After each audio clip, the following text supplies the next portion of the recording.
Sir काय मागणी आहे?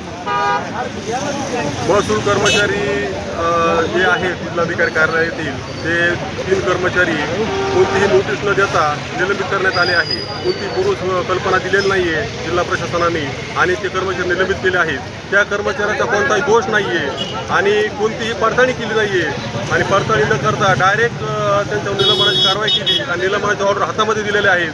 त्या मागणीसाठी आम्ही निलंबन रद्द करण्यासाठी आम्ही काल माननीय जिल्हाधिकारी साहेबांच्या बरोबर चर्चा केली आणि त्यांना जे कारवाई केलेली आहे निलंबनाची ती कारवाई तात्काळ मागे घेण्यात यावी.